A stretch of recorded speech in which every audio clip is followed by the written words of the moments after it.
I'm sure for many fans of the Broadway musical and didn't like this, they must have been so disappointed. Considering the original would be dear to their hearts.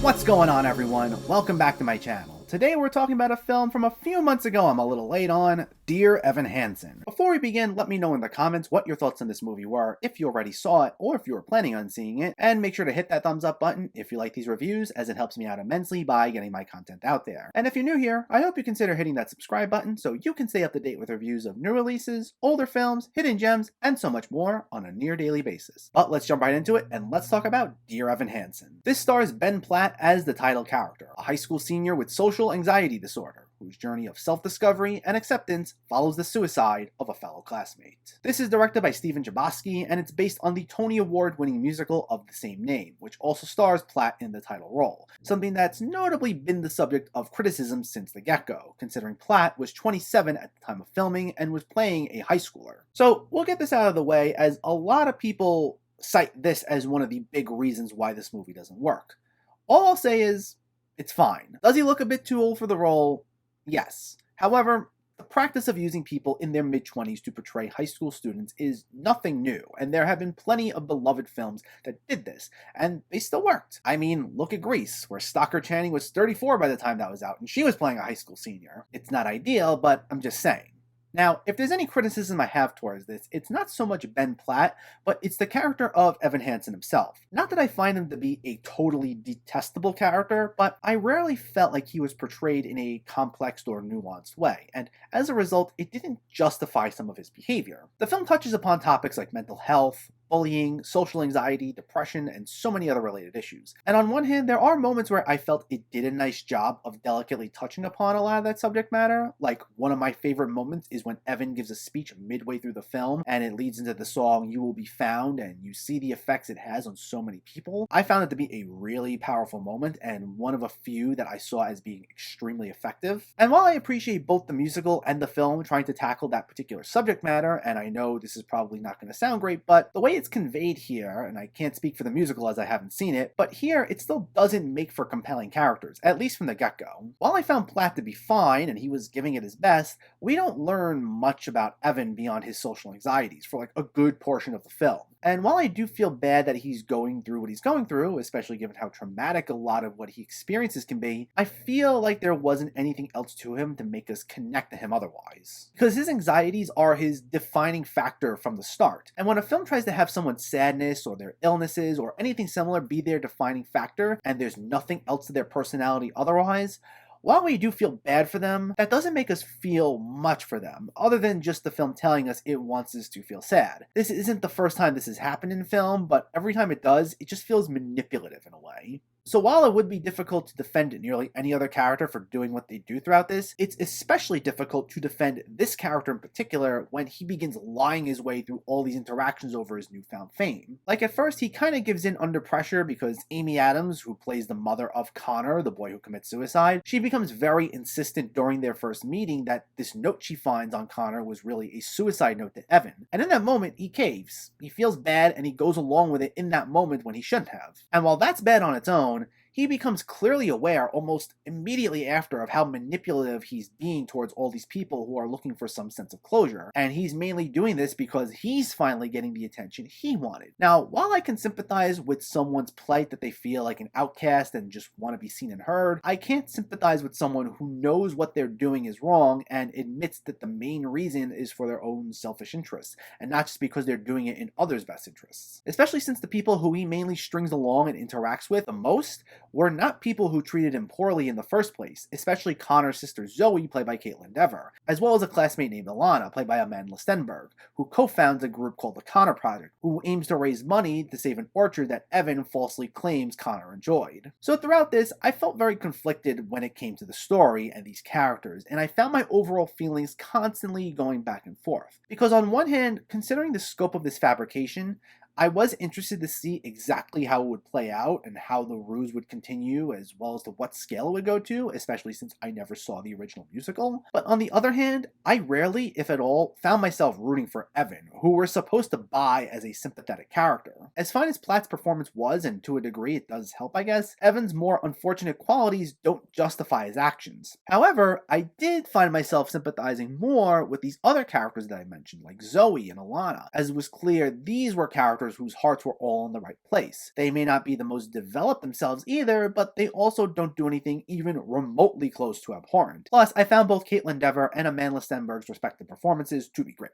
Though my favorite performance overall would be Julianne Moore as Evan's mother. She's a single, working-class mom who's not always in tune with what's going on with her son, but she does try her best, and what makes her feel so relatable is that she's understanding of how situations aren't so black and white, and she understands there are complexities in day-to-day life, even if a situation's not always clear to her, like when we see her meet Connor's parents and they attempt to give Evan money for college. I thought that was one of the most effective sequences in the film. Now, only thing I will say regarding her subplot is that I understand she's meant to be out of the picture for stretches of time because she's so wrapped up with work, but there is one plot point that certainly stretches one's suspension of disbelief, and that's the fact that Evan's lie does blow up a lot, to the point like he's a viral sensation, yet she remains completely unaware of what's going on for way longer than I can truly believe. Like, when it starts off small, it's easy for Evan to sneak around her and tell her he didn't really know Connor and get around having to divulge what's going on. Yet when this really starts snowballing,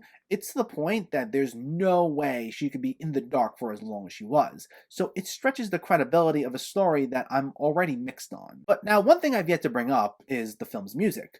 If you follow me for a bit, you'll know I am a fan of musicals, which was a reason I was excited for this going in. And I will say, while I was mixed on a lot of the elements about the story, the music is where it completely sticks the landing for me. For one thing, they're all incredibly well written, and they're songs that can stick with you, like the aforementioned You Will Be Found, as well as Waving Through a Window and Requiem. And for the most part, I thought the singing was absolutely fantastic, especially from Ben Platt himself.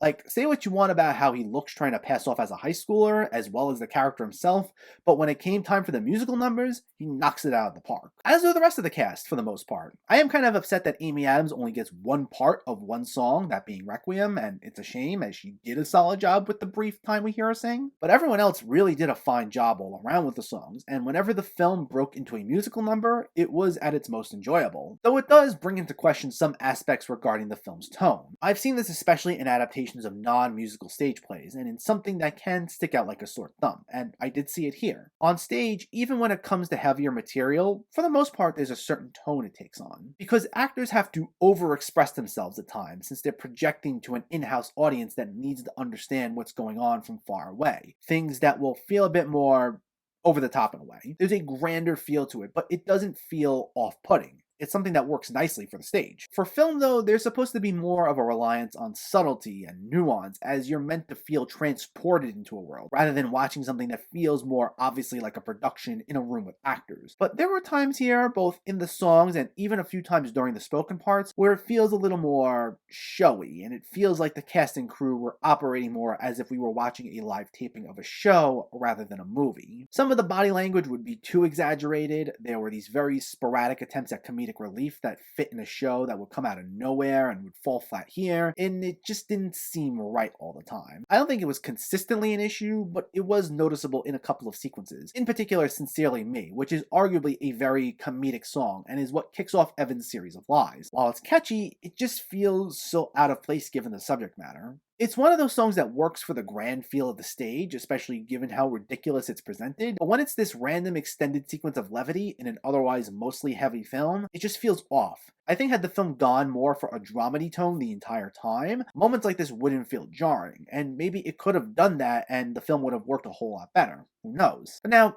is the movie as a whole bad? Like I said, I was going back and forth on it a bit, but I'm going to say it wasn't.